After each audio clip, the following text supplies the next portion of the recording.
Today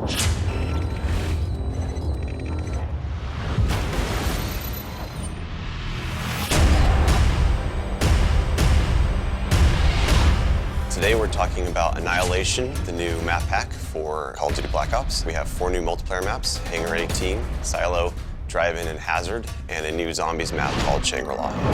Hangar 18 is based in the highly controversial Area 51, and it has a lot of Easter eggs that play up the conspiracy theory aspect. Hangar 18 is a medium-sized map. It has a pretty classic multiplayer gameplay structure. All the paths lead through and around the hangar. It kind of caters for all game types. You've got your close quarters going through the hangar. You've also got some sniper points as well. Strategically, you want to hold down the hangar. If you can work with your teammates to really control the 4 main flow points, then you're going to dominate the map.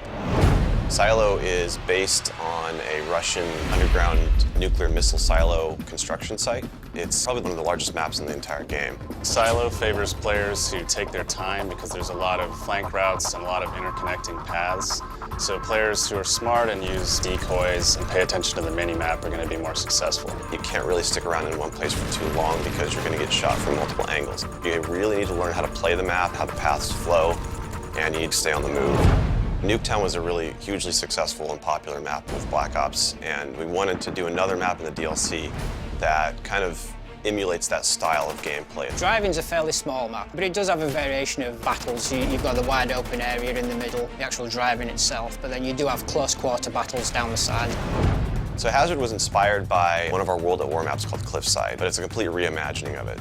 We've actually turned it into a golf course. It's a great level. Hazard is probably one of the only maps in the game that focuses almost exclusively on long-distance engagements, and the long-range snipers and LMG gunners and assault rifle guys are going to have an advantage. You're definitely going to want to avoid the fairway if you're not a sniper and stick to the edges of the map where there's some more intense choke points and medium-range engagements.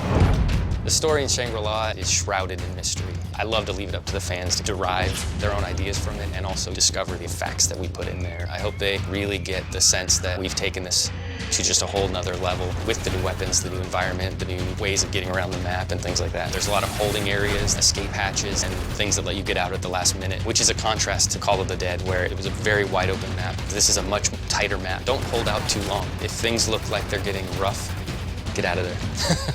It's time to go. With Annihilation, we had a goal that we really wanted to push the visuals in all the maps. Each map feels very unique from one another. They feel like the kind of maps that you just want to spend a lot of time in. Annihilation hits Xbox Live Marketplace on June 28th.